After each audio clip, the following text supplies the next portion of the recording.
Assalamualaikum warahmatullahi wabarakatuh. Alhamdulillahirabbil alamin. Assalatu wassalamu ala asrafil anbiya'i wal mursalin wa ala alihi wa ashabihi ajmain. Para sahabat sekalian, di dalam Islam, pemahaman mengenai konsep ketuhanan atau teologi dipelajari dalam ilmu akidah, khususnya pada cabang ilmu usuluddin atau ilmu kalam. Banyak pertanyaan dan pembahasan terkait keesaan Allah, kekuasaan Allah, konsep keimanan dan lain-lain dibahas di sini. Nah, salah satu pertanyaan yang sering muncul adalah di mana Allah bersemayam, di mana Allah berada. Dalam Al-Quran surat Al-A'raf ayat 54 disebutkan bahwa Allah berada di atas ars. Inna rabbakumul ladzi khalaqas samawati wal ard fi sittati ayyamin tsummastawa 'alal arsy. Sesungguhnya Tuhan kamu ialah Allah yang telah menciptakan langit dan bumi dalam 6 masa, lalu Dia bersemayam di atas ars. Pertanyaan berikutnya adalah, di mana sebenarnya ars itu? Sebelum kita membahas lebih lanjut pertanyaan di mana ars berada, kita terlebih dahulu harus memiliki pemahaman awal dan menyepakati 4 hal. Yang pertama, bahwa sifat Allah itu berbeda dengan sifat makhluknya. Dalam Al-Quran surat Asy-Syura ayat 11 disebutkan bahwa tidak ada sesuatu pun yang serupa dengan Dia. Ini berarti bahwa Allah memiliki sifat yang tidak sama dengan sifat makhluk, baik dalam substansi maupun kapasitas. Sebagai contoh, Allah memiliki sifat maha perkasa. Maka perkasa di sini berbeda maknanya dengan perkasa dalam ukuran manusia, dalam perkasanya manusia. Allah maha bijaksana. Maka kata bijaksana di sini berbeda dengan bijaksananya manusia, bijaksana dalam ukuran manusia, dan seterusnya. Kesepakatan dan pemahaman kedua adalah bahwa sifat-sifat Allah tidak bersifat material atau tidak bersifat fisik, melainkan imaterial atau bersifat non-fisik. Sebagai contoh, Allah memiliki sifat maha besar. Maka kata besar di sini bukan berarti merujuk kepada ukuran atau bentuk yang besar, melainkan adalah kekuasaan, keagungan, kemuliaan, dan seterusnya yang dimiliki Allah itu sangat luar biasa, menjangkau seluruh alam semesta. Jadi sekali lagi bahwa sifat Allah itu tidak bersifat material, melainkan imaterial, bersifat non-fisik atau non-kebendaan.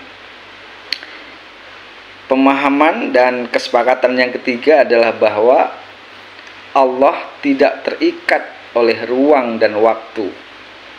Allah tidak tergantung oleh tempat dan waktu. Berbeda dengan makhluknya yang terikat oleh variabel ruang, variabel tempat, dan waktu.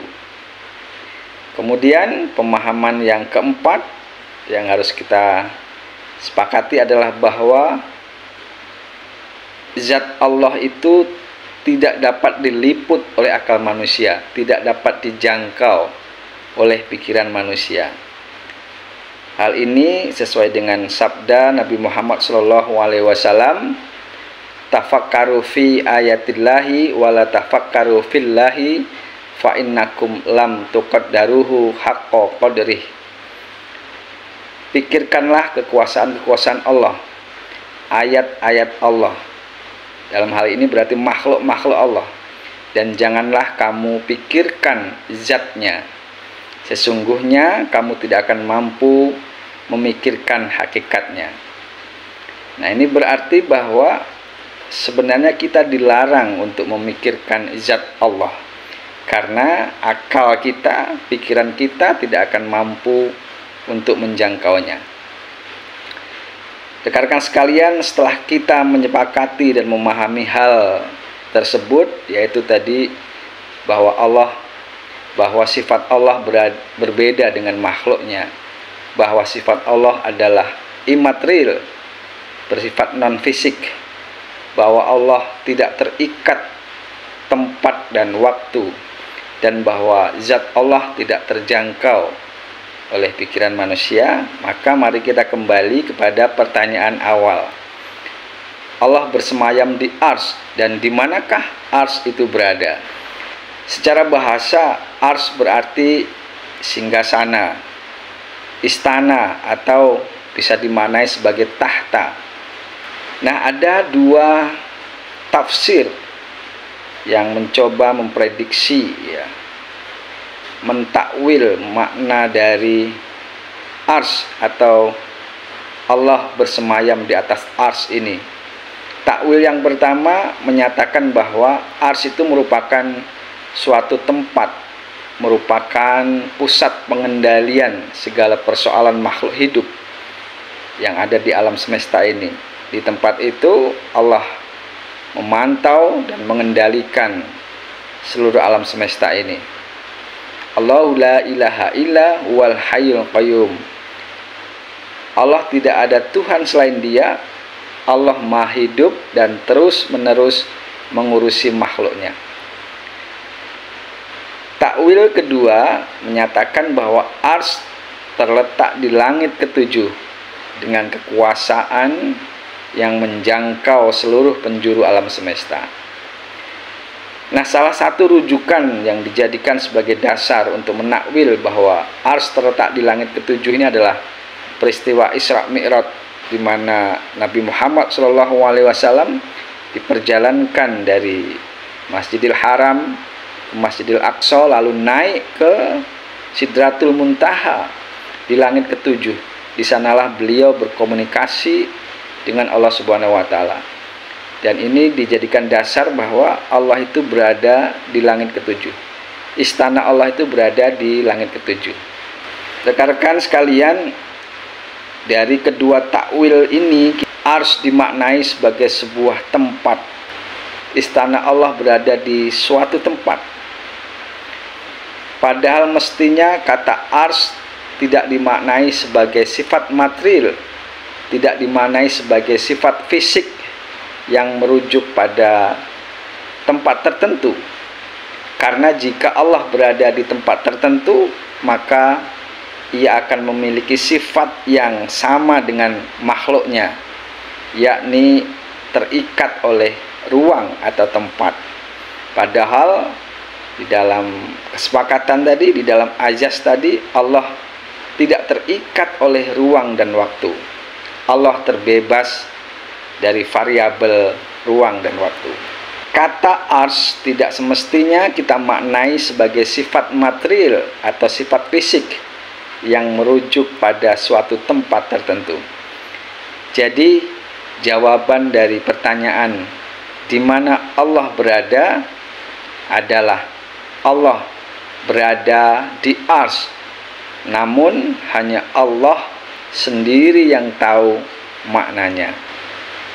Kesimpulan dari pembahasan ini adalah, yang pertama, kata Allah bersemayam di Ars harus kita maknai sebagai sifat imaterial atau sifat non-fisik. Sebab jika dimaknai sebagai sifat fisik yang merujuk pada tempat tertentu di dalam ruang, maka Allah akan menjadi bersifat seperti makhluknya yang terikat pada ruang. Dan tentu hal ini akan melanggar azas bahwa Allah berbeda dengan makhluknya. Allah tidak terikat oleh ruang dan waktu. Kesimpulan yang kedua, di mana Allah berada? Maka jawabannya Allah bersemayam di arsy, namun hanya Dialah yang tahu pasti maknanya. Sebab di dalam Al-Quran dan hadis tidak ada penjelasan lebih lanjut tentang ini. Kita hanya menafsirkan atau menakwilkan, sementara makna dari arsy yang sesungguhnya hanyalah Allah yang tahu. Selain itu, pada dasarnya kita dilarang dan tidak dianjurkan untuk memikirkan tentang zat Allah, karena otak kita tidak akan sanggup, otak kita tidak akan memadai. Rekan-rekan sekalian, demikian pembahasan kali ini, mudah-mudahan memberikan manfaat untuk kita semua. Assalamualaikum warahmatullahi wabarakatuh.